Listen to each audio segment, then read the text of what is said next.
Episode 108 atopic pregnancy. अपनी लाल आंखों से रिसेप्शनिस्ट को घूरते हुए मिस्टर चौधरी अपनी बेटी के साथ पास की एक बेंच पर बैठ गए। दूसरी तरफ अंबिका के केबिन की ओर भाग रही नर्स सार्थक से टकरा गई। ओह, तुम कहाँ भाग रही हो? सार्थक ने पूछा। नर्स ने अपना सिर नीचे किया और कहा, आई एम सॉरी डॉक्टर सार्थक, मुझे डॉक्टर अन्ना को कुछ इम्पोर्टेंट बताना था, इसलिए मैं जल्दी में थी। कोई बात नहीं, लेकिन तुम मुझसे क्या बताना चाहती हो? सार्थक ने पूछा। डॉक्टर अन्ना के फादर रिसेप्शन के पास उनका इंतजार कर रहे हैं। वो बहुत गुस्से में लग रहे हैं, इसलिए मैं यहाँ डॉक्टर अन्ना को यह इन्फॉर्म करने के लिए जा रही हूँ, नर्स ने कहा। सार्थक ने अपना मुंह फेर लिया और नर्स को जाने का इशारा किया। अन्ना के केबिन के अंदर। डॉक्टर अन्ना, कोई आपसे मिलना चाहता है, नर्स ने कहा। कौन? अंबिका ने पूछा। आपके फादर। क्या उनके पास कोई अपॉइंटमेंट है? अंबिका ने पूछा। नर्स ने अपना सिर हिलाया और कहा, नहीं तो उन्हें यहाँ से भेज दो। अंबिका ने कहा, लेकिन मुझे मेरी बात रिपीट करना पसंद नहीं है, इसलिए जो कहा है वो करो। और कितने पेशेंट की अपॉइंटमेंट है? अंबिका ने कहा। ठीक है डॉक्टर अन्ना, आज 50 पेशेंट ने आपसे अपॉइंटमेंट ली है, नर्स ने कहा। उन्हें अंदर भेज दो। अंबिका ने कहा। बाहर। नर्स बाहर आई और बोली, आई एम सॉरी सर, लेकिन डॉक्टर अन्ना ने कहा है कि वो बिना अपॉइंटमेंट के किसी से भी नहीं मिल सकती। मिस्टर चौधरी ने मुंह फेरते हुए कहा, क्या अब वो चाहती है कि उसके पापा उससे मिलने के लिए अपॉइंटमेंट ले? नर्स ने अपना सिर नीचे किया और कहा, आई एम सॉरी सर, लेकिन डॉक्टर अन्ना ने मुझे यही बताया। मिस्टर चौधरी ने खुद को शांत करने के लिए एक गहरी सांस ली। अपनी छोटी बेटी का पीला चेहरा देखकर मिस्टर चौधरी ने आह भरी और पूछा, अब मुझे क्या करना है? प्लीज़ रिसेप्शन पर जाइए और अपॉइंटमेंट ले, नर्स ने कहा। मिस्टर चौधरी ने बेमन से अपना सिर हिलाया और रिसेप्शन की तरफ चले गए। रिसेप्शनिस्ट ने उसे एक टोकन दिया और कहा, प्लीज़ आप जाकर वेट कीजिए। टोकन नंबर देकर चौधरी ने हैरानी से अपनी आंखें चौड़ी कर ली। 51? क्या तुम पागल हो? मिस्टर चौधरी ने गुस्से में कहा। आई एम सॉरी सर, लेकिन आपको इंतजार तो करना ही होगा, रिसेप्शनिस्ट ने कहा। मिस्टर चौधरी ने एक नज़र गुस्से में रिसेप्शनिस्ट को देखा और फिर अपनी जगह पर जाकर बैठ गए। अंबिका ने जब अपने अमेरिका के पेशेंट को यहाँ पर देखा तो उसे बहुत अच्छा महसूस हुआ। वह उन्हें देखने के लिए इतनी एक्साइटेड थी कि वह भूल ही गई कि लंच टाइम बीत चुका था। अंबिका अभी भी अपने पेशेंट को देख रही थी कि तभी सार्थक उसके केबिन के अंदर आया। मैं बाद में लंच कर लूँगी, अंबिका ने नर्स को अगला पेशेंट को भेजने का इशारा करते हुए कहा। तो सार्थक ने अपना मुंह फेर लिया और नर्स से कहा, आधे घंटे बाद अगला पेशेंट भेजना। नर्स ने अपना सिर हिलाया और चली गई। देखो अन्ना, अगर तुम नहीं खाओगी तो मैं भी नहीं खाऊंगा, लंच बॉक्स टेबल पर रखते हुए सार्थक ने कहा। अंबिका ने आह भरते हुए कहा, ठीक है, लेकिन तुम्हें जल्दी खाना पड़ेगा। सार्थक खिलखिलाकर मुस्कुराया और अपना लंच निकालने लगा। तुम्हें पता है कि तुम्हारे पापा बाहर तुम्हारा इंतजार कर रहे हैं, सार्थक ने कहा। अंबिका ने अपना सिर हिलाया और कहा, हाँ मुझे पता है। तो फिर? सार्थक ने पूछा। मैं संभाल लूँगी, तुम्हें परेशान होने की ज़रूरत नहीं है, अंबिका ने एक चिकन का पीस उठाते हुए कहा। एक साथ लंच करने के बाद सार्थक उठा और बोला, ठीक है, फिर मैं चलता हूँ, बाय। अंबिका ने अपना सिर हिला दिया। जाने से पहले सार्थक उसकी ओर देखकर मुस्कुराया और कहा, तुम्हें पता है कि मैं हमेशा तुम्हारे लिए खड़ा रहूँगा, है ना? अंबिका मुस्कुराई और सिर हिलाया। लगभग 4 घंटे इंतजार करने के बाद मिस्टर चौधरी को आखिरकार अंबिका के केबिन में जाने को कहा गया। जैसे ही वह अंदर गए, उन्होंने अंबिका पर चिल्लाना शुरू कर दिया, अंबिका, तुमने अपने फादर को इस तरह इंतजार करने की हिम्मत कैसे की? यह एक हॉस्पिटल है मिस्टर चौधरी, आपका घर नहीं है, इसलिए प्लीज़ अपना वॉल्यूम और गुस्सा कम रखें, अंबिका ने कहा। मिस्टर चौधरी ने अपना मुंह फेर लिया और कहा, क्या मिस्टर चौधरी, मैं तुम्हारा डैड हूँ? अंबिका मुस्कुराई और बोली, क्या सच में? तो फिर मुझे यह याद क्यों नहीं है? यह सुनकर उनको गुस्सा आ गया। वह कुछ बोलने ही वाले थे कि उनकी बेटी ने उनका हाथ पकड़ लिया। पापा, फिर दर्द हो रहा है, उस लड़की ने कहा। अंबिका ने अपनी भौहें उठाई जब उसने उस लड़की को मिस्टर चौधरी को पापा कहते हुए सुना। जब अंबिका ने लास्ट टाइम उसे देखा था तो वो छोटी थी, लेकिन अब वह काफ़ी एडल्ट लग रही थी। हाँ प्रिंसेस, कुछ देर वेट करो, कुछ नहीं होगा, मिस्टर चौधरी ने कहा। फिर अंबिका की ओर मुड़ते हुए मिस्टर चौधरी गुस्से में बोले, क्या तुम नहीं देख सकती कि तुम्हारी छोटी बहन बहुत दर्द में है? जल्दी से उसकी हेल्प करो। मुझे तो याद नहीं है कि मेरी एक बहन भी है, अंबिका ने कहा। तुम? मिस्टर चौधरी ने कुछ कहना चाहा, उसे वहां पर लेटने के लिए बोलिए और मुझे उसकी रिपोर्ट पास कीजिए, अंबिका ने अपने कोल्ड वॉइस में कहा। लेकिन मिस्टर चौधरी गुस्से में अंबिका को घूरने लगे। मुझे घूरने से कुछ नहीं होगा मिस्टर चौधरी, क्या आप चाहते हैं कि आपकी कीमती बेटी मर जाए? अंबिका ने पूछा।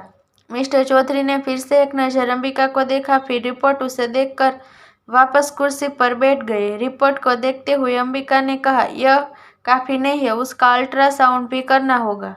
उसकी प्रॉब्लम क्या है? मिस्टर चौधरी ने पूछा। अल्ट्रासाउंड करने के बाद पता चलेगा, अंबिका ने जूली की ओर मुड़ने से पहले कहा। प्लीज़ मिस चौधरी को अल्ट्रासाउंड टेस्ट के लिए ले जाओ और डिपार्टमेंट में कहो मुझे जल्द से जल्द रिपोर्ट चाहिए। जूली ने अपना सिर हिलाया और उस लड़की मतलब रिया चौधरी को लेकर स्कैनिंग रूम की ओर चली गई। आप अपनी बेटी के लिए बाहर इंतजार कर सकते हैं, अंबिका ने कहा। मिस्टर चौधरी ने सिर हिलाया और चले गए। अंबिका के केबिन के बाहर एक बेंच पर बैठे मिस्टर चौधरी ने एक गहरी सांस ली। अंबिका के साथ अपने सारे रिलेशन तोड़ने के बाद उन्होंने डिसाइड किया था कि वह अपनी पूरी जिंदगी में कभी भी अंबिका को नहीं ढूंढेंगे। लेकिन जब उनकी बेटी की तबीयत खराब हो गई तो मिस्टर चौधरी घबरा गए और जल्दी से उसे अमेरिका की सबसे बेस्ट हॉस्पिटल में ले गए। हॉस्पिटल में ले जाने के बाद जब चौधरी ने बेस्ट गायनोकोलॉजिस्ट के बारे में पूछा तो उन्हें बताया कि वह अब इंडिया में है। जब मिस्टर चौधरी ने उस डॉक्टर के बारे में इन्वेस्टिगेट की तो उन्हें पता चला कि जिस बेटी के साथ उन्होंने अपने सारे रिश्ते तोड़ दिए हैं वही अब एक बहुत फेमस गायनेकोलॉजिस्ट है। जब मिस्टर चौधरी अपने ख्यालों में व्यस्त थे तब रिया को अल्ट्रासाउंड टेस्ट करके वापस भी आ गए थे। दिन में भेज दिया गया था। केबिन के अंदर नर्स के हाथ से रिपोर्ट लेने के बाद अंबिका ने कहा, मिस्टर चौधरी को अंदर बुलाओ। नर्स ने अपना सिर हिलाया और चली गई। रिपोर्ट्स को देखते हुए अन्ना ने अपनी भौहें उठा ली। क्या आप मुझे बताएगी कि क्या प्रॉब्लम है? मिस्टर चौधरी ने अंदर आते हुए पूछा। रिपोर्ट को वापस टेबल पर रखते हुए अंबिका ने कहा, mister Chaudhary, your daughter is pregnant और यह कोई नॉर्मल प्रेगनेंसी नहीं है, यह एक एटोपिक प्रेगनेंसी है। मिस्टर चौधरी ने अपना मुंह फेर लिया और चिल्लाया, यह सब आप क्या बकवास कर रही है? वह अभी सिर्फ 19 साल की है, वह प्रेग्नेंट कैसे हो सकती है? मुझे मिस्टर चौधरी को एक लड़की कैसे प्रेग्नेंट होती है इसकी प्रोसेस अच्छी तरह से पता है।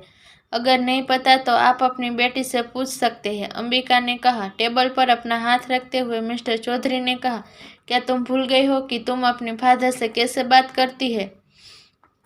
अंबिका मुस्कुराई और कहा, मैंने आपसे पहले भी कहा है, मुझे याद नहीं है कि मेरा कोई फादर है या नहीं।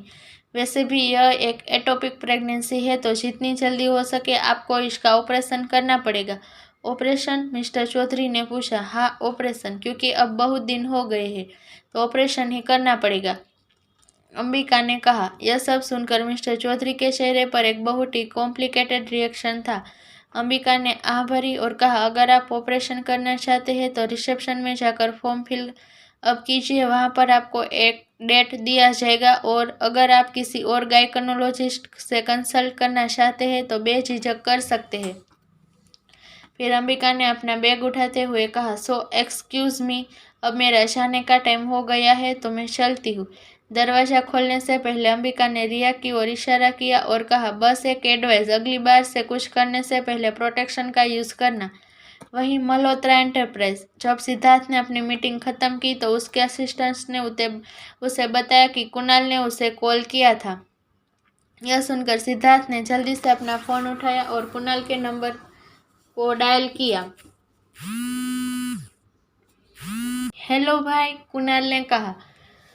सिद्धार्थ ने मुस्कुराते हुए कहा, मुझे लगा कि तुम अपने भाई के बारे में भूल गए हो। मैं आपको कैसे भूल सकता हूँ, मैं बस मीटिंग में थोड़ा बिजी था, कुणाल ने कहा। मैंने सुना है कि तुम्हारी प्रेजेंटेशन बहुत इम्प्रेसिव थी, कॉन्ग्रेचुलेसन माय फ्रेंड, सिद्धार्थ ने कहा। कुणाल ने मुस्कुराते हुए कहा, थैंक यू भाई, मुझे बस उम्मीद है कि मुझे डील मिल जाएगी। परेशान मत हो, तुम्हें यह डील जरूर मिलेगी, सिद्धार्थ ने कहा। मैं भी यही उम्मीद करता हूँ, कुणाल ने कहा। तो अब क्या तुम मुझे बताना चाहते हो कि उस दिन क्या हुआ था? क्या मेरी एडवाइस ने काम किया? मेरा मतलब है कि मेरा ट्यूटोरियल इम्प्रेसिव था, सिद्धार्थ ने पूछा।